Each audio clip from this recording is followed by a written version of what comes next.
Bueno, bienvenidos a todos a Tiempo Fuera. Hoy estamos con un invitado especial, Cameron Taylor. Well, first of all, Cameron, how are you? I'm good. I'm good. Just preparing for the next game. We have Mercy on Sunday.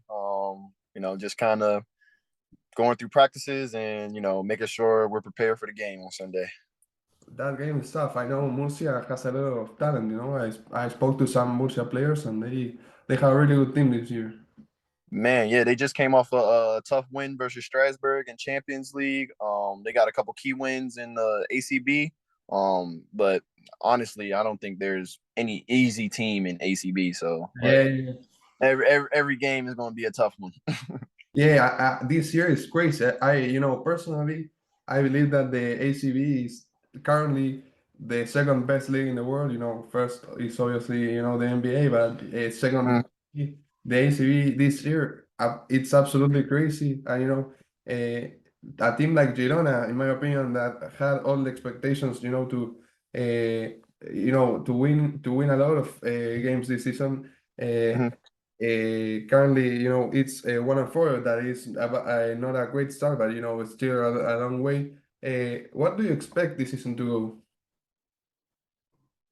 go? Um, for my expectation, honestly, from the preseason and from the start of this season, I think as a team we're just going to grow.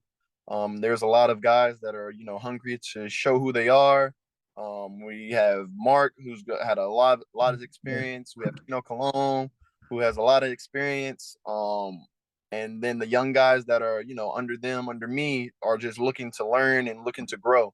And starting with our first win, like everything for the first time seemed like it's been coming together and being successful. So um expectation can really be high. I'm really expecting a lot of good things, get a lot of wins. I don't want to make any crazy predictions, but I'm thinking that we can really do something good this year. Yeah, and you obviously just got up from the Leboro, right now you're the recently added team to the league. So if you Mhm. can go all the way to, being like the Euro League positions, it will be like, kind of a good thing. Exactly. I completely agree. And you yourself, you haven't been bad at all. I am seeing your numbers at the moment, and especially your percentages, because you're not only average 12.6 points, you average doing a 50-50, 100. No, 91, sorry. You, so you're currently doing great, and also with, I believe, 2 point something steals per game. So you're Mhm. playing excellent, man. I appreciate it. Appreciate it. And obviously, one thing that we wanted to talk is, you're playing with a lot of great players, but obviously the standout is Marc Gasol. How does it feel to be playing amongst him? I mean, I'm not gonna lie. Like the first time that he texted my phone, I was in summer league, and I thought it was a joke. I looked at my phone. I'm like, I seen like on WhatsApp, it tells you like who the person might be because at the Yeah. time I didn't have his number, so it tells you who it might be, and it says Mark Gasol, and I'm like, oh, somebody's trying to play on my phone, or somebody's like joking. So I'm looking at it and I just put it down immediately. So I pick it up again and I'm like, maybe this is real. Maybe this is real. So I get like a call from my agent and he's like, yeah, like, Marc Gasol plays on Girona. He'll be contacting you. I'm like, so I pick up my phone real fast. Oh, that is Marc Gasol. We're talking or whatever, and he's super down to earth guy, super cool. He's pretty Americanized. Yeah. He's been there for I don't even know how many years, 10, 12 probably.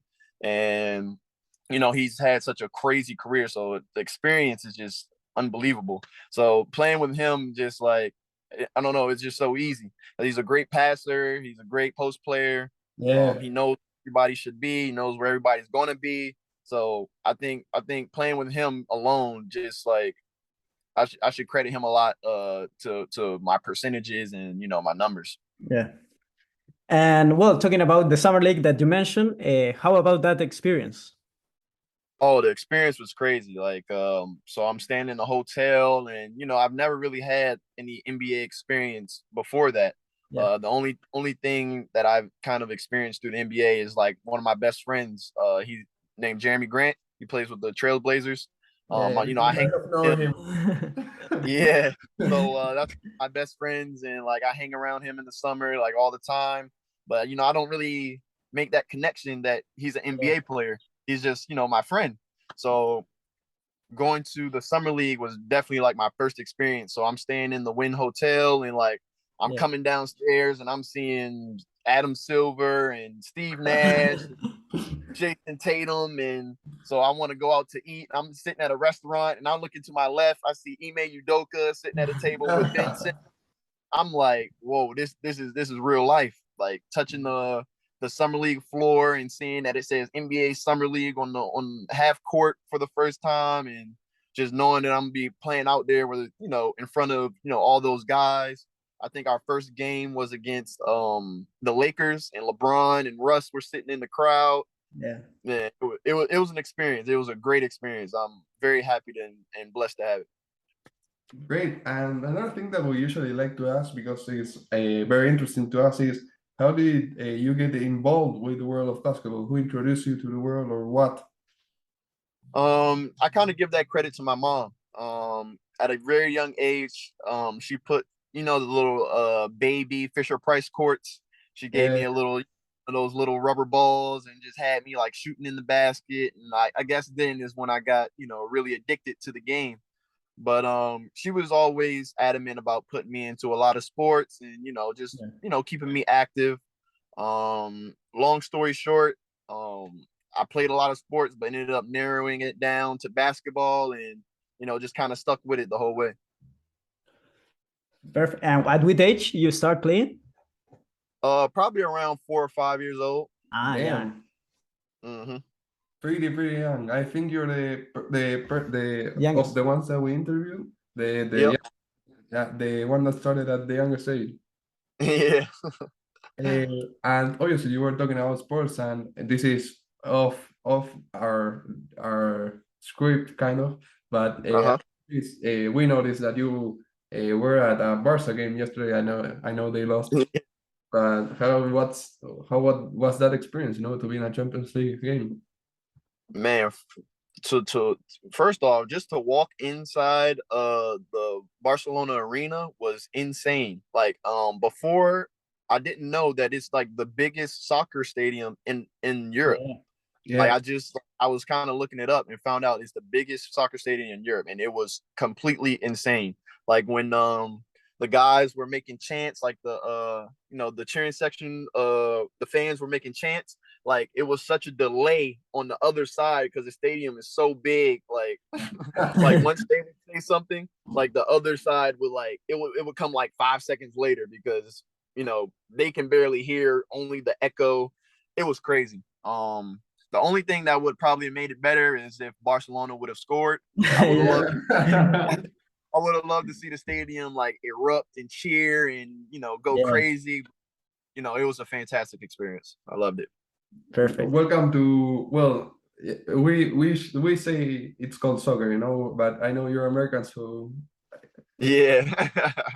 we say it's football. Welcome to the world Yeah. of football. In I mean, everywhere. I say football now. Since I've been here, my rookie year, I was playing FIFA, and ever Yeah. since I've been playing FIFA, I've been keeping up with all the soccer and Champions League. So I'm a football fan, not American football, but football Yeah, fan. Perfect. that's great to hear.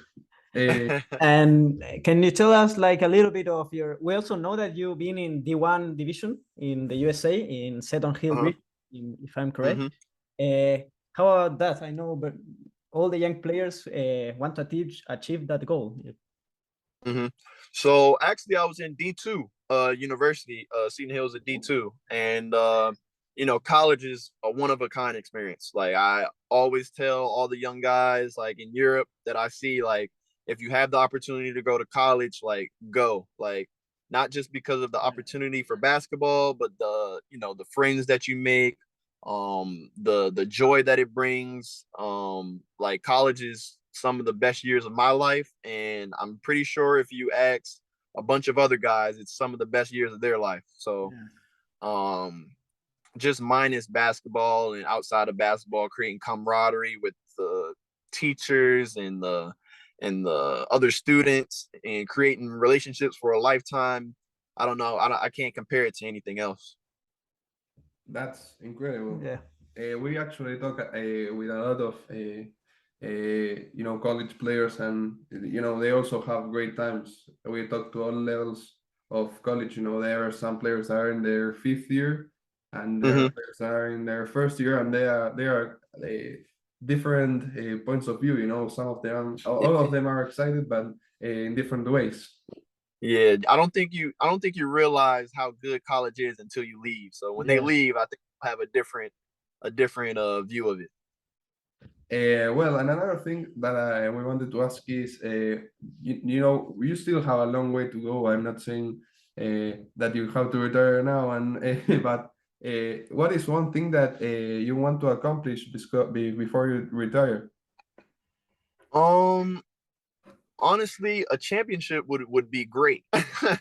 Like if I can leave Europe with a European championship, like whether it be local league or maybe like a Champions League, Euro League, whatever it may be, like I really would like to win a championship. Like, I've heard, that it's like a feeling like no other, and I actually want to, have that feeling. And what is the main thing that you work to be the best player that you can?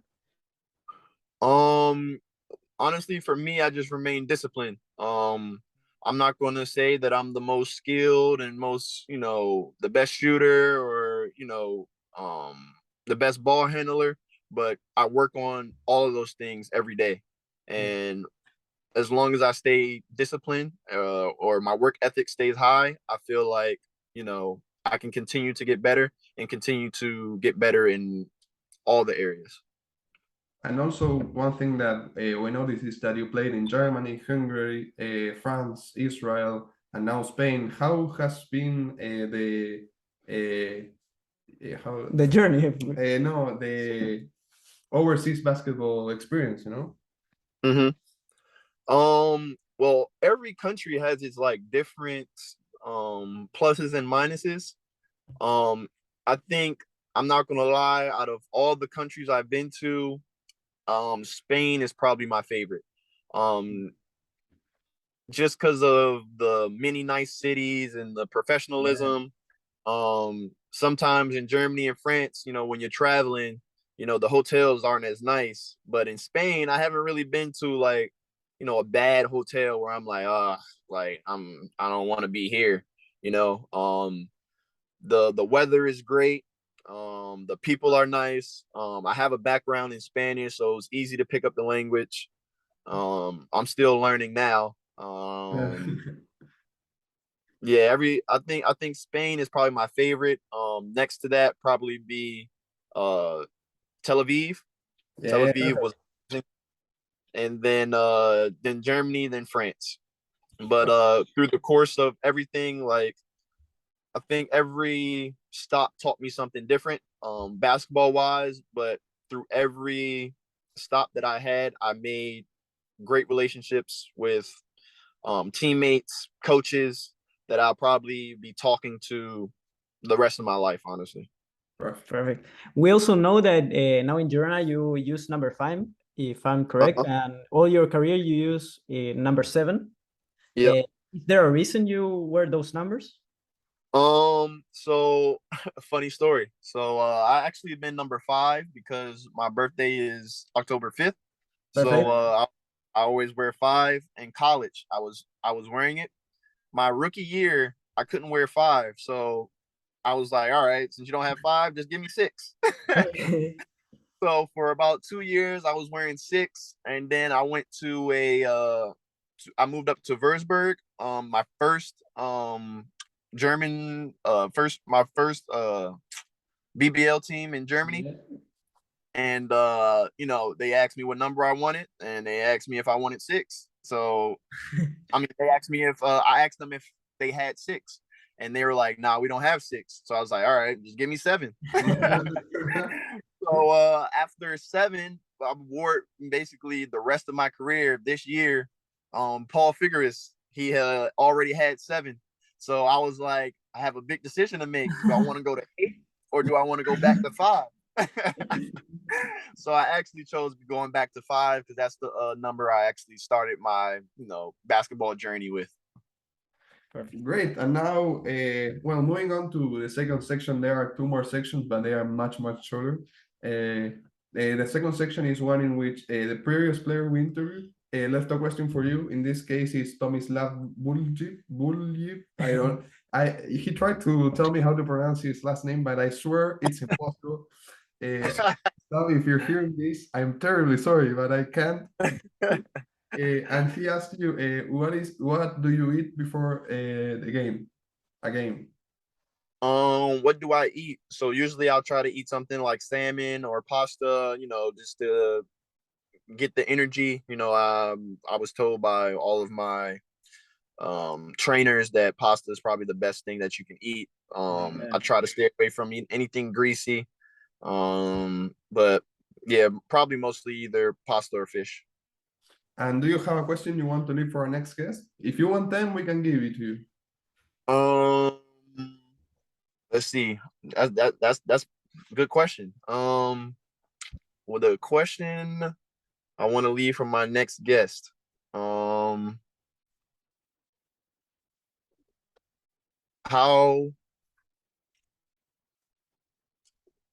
would you impact what would you tell a rookie coming into his first year overseas? Nice. Perfect. Moving on to the last section and our personal favorite is a flash question section. This has mostly nothing to do with basketball, but it is fun. So you got to be prepared to answer quickly. Okay. I'm ready. Ready? Okay. Favorite movie? Dark Knight, Batman. Favorite TV show? Walking Dead. Not including basketball. What sport do you watch or play the most? Soccer, football. Teammate you spend the most time with? What did you say? Teammate you spend the most time with? Dusan Militic. Favorite food? French fries. Favorite video game? Fortnite. Hot or cold? Hot. One dream left accomplished, not basketball related. Own a lot of real estate. Favorite artist? Favorite what? Artist. Gunna. And finally, favorite basketball shoes? KD. Perfect. Cameron, we had a great time. We hope the best. We watched some of your games, and we will keep following Girona now from now on, obviously.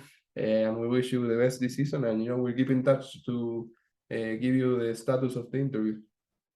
Thank you. I appreciate you guys for having me. No Thank you, Cam. Thank Have a you. nice day. Ciao, ciao.